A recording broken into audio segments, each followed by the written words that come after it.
मुझे कंजर ना बोलते हुए मुझे बोलना चाहिए कि मैं डीएनटी समुदाय से हूँ।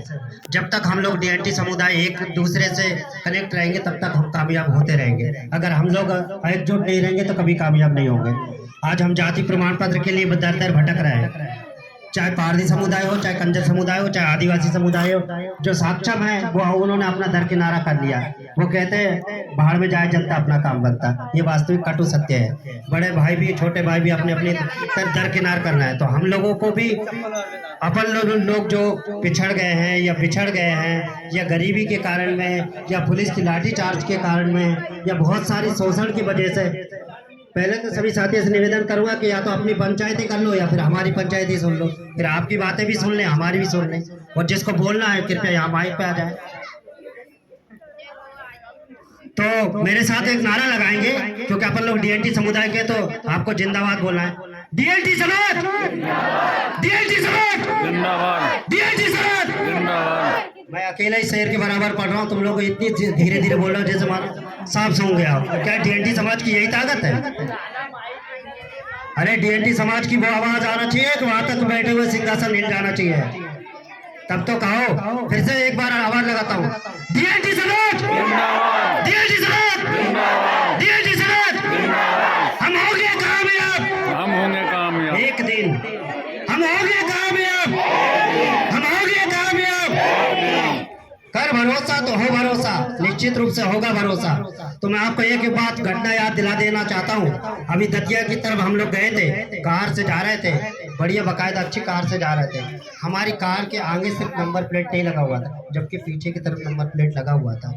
हमने बताया कि गाड़ी के अंदर जो है नंबर प्लेट इसलिए नहीं लगी क्योंकि अन्य जगह पर नहीं लगा सकते स्क्रू, और सिर्फ वो जो अपनी जो होता है शोरूम होता है वहीं पर ही नंबर प्लेट लग सकती थी। अब शोरूम वाले ने कहा कि वो जो स्क्रू लगाने वाली मशीन है वो खराब हो गई, इसलिए वो आपकी नंबर प्लेट नहीं लगाई जा सकती। ये मेरे चाचा की घटना है और अभी कुछ दिन ही पहले की घटना है। तो मैंने देखा कि वहाँ पर यहाँ लोग हम लोग जा रहे हैं, जाने के बाद में गाड़ी देता है, पुलिस वाला हाथ देता है, वहाँ पर रुक जाते हैं। हम लोग रुक जाते हैं तो उधर बोलता है, बोले आपकी गाड़ी पर नंबर प्लेट नहीं। हमने कहा नंबर प्लेट तो पीछे की तरफ लगी हुई है और आगे की तरफ की अगर आपको बात करनी है तो ये स्क्रू रहे, ये शोरूम से आप बात कर लीजिए क्योंकि उनकी गलती की वजह से नहीं लगा।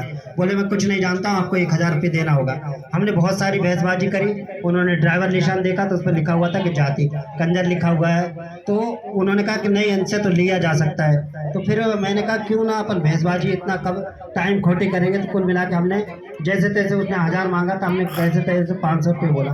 फिर बड़ी मुश्किल से वो 500 रुपये कहकर हमने अपना पीछा करके छुड़ाया। एक और घटना और बता दूं आपको, बरखेड़ी देव मेला अपने बेरसिया के पास में सब लोगों ने सुना होगा। तो बरखेड़ी देव जब भी मेला आता है, दीपावली के समय में आता हो चाहे होली के समय में आता है, और आता है अक्सर काफी लोग उनीदा के आसपास के जो साथी है या बेरसिया के आसपास के साथी है जिन्होंने देखा है, उनका टारगेट होता है स्पेशली पूरे पुलिस के डिपार्टमेंट को ये बता दिया जाता है कि जहां कहीं भी कंजर समुदाय के लोग आ जाए या पारसी समुदाय के लोग आ जाए उन पर निगरानी रखो। और पहली बात तो चाहे वो कुछ करे या ना करे पर उनको पकड़ लो, और पकड़ते ही उनको चाहे बाथरूम आ रही हो, चाहे लड़की हो चाहे लड़का हो, वो कितनी भी बाथरूम हो चाहे कुछ भी हो, कुछ भी परेशानी हो, वो वहाँ पर बैठी रहेगी। वो कई मिन्नतें करती रहेगी, मुझे बाथरूम आ रहा है, मुझे परेशानी आ रही। ऐसा शायद देवकी के साथ भी एक बार हुआ था और ऐसे कई लड़कों के साथ हुआ है जो बहुत सारी घटनाएं घटी है। तो मेरा कहने का मतलब ये है कि जब तक हम लोग एकजुट नहीं होंगे तब तक कभी कामयाब नहीं होंगे। ऐसे कई वाक्य, कई घटनाएं, कई उदाहरण मैं दे सकता हूँ, पर कहते हैं ना कब तक रहोगे। जब तक जो हम लोग एक दूसरे के एकजुट नहीं रहेंगे तब तक हम कभी कामयाब नहीं होंगे। मुझे लगता है मैंने अपनी वाणी को बहुत ज़्यादा समय दे दिया, तो मुझे लगता है मेरी वाणी को विराम देना चाहिए। फिर से एक बार नारा लगवाऊंगा, और काफ़ी लोगों का दिमाग आकर्षित नहीं है। मुझे लगता है उन्होंने अपनी तन्हाई महसूस नहीं करी है, या उनको लगता है कि हमारा बीता हुआ दिन याद नहीं है। मुझे लगता है कि मुझे बीता हुआ दिन लिखना चाहिए। आप लोगों ने शायद बीता हुआ दिन नहीं देखा, हमने देखा है बीता हुआ। हमने वो लाइट देखी है, 8-8 दिन में लाइट आती थी, वो दिए देखे थे जिन में चिमनी की तरह हमें पढ़ना नहीं दिखता था। आज वो लोगों को, आप लोगों को वो फैसिलिटी, वो सुविधा ऐसी मिल रही है जिसके लालच मारता हूँ कि आप लोगों को एक तरीके के धिक्कार जैसा बोलना चाहिए, जो कि आप लोग अभी अपने माता पिता का सपना साकार नहीं कर पा रहे। आपको याद होना चाहिए कि आपके माँ बाप ने पढ़ाने के लिए पहुंचाया है, और ऐसे पढ़ाने के लिए पहुंचाया है कि आपको सिर्फ पुलिस वाला बनने के लिए बोलते हैं। क्यों बोलते हैं पुलिस वाला? क्योंकि पुलिस वालों ने माँ बाप की तरह से अत्याचार किया, इसलिए ऐसा करके बोल रहे हैं। पर मुझे लगता है कि पुलिस वाला नहीं, हमको कलेक्टर बनने का सपना देखना चाहिए। एक लड़की थी जिसने मुझसे बोला, तुम लोगों की, छोटे लोगों की छोटी सोच होती है, तुम हमेशा छोटा सपना देखते हो, या तो चपरासी बनने का सोचते हो या कुछ बनना।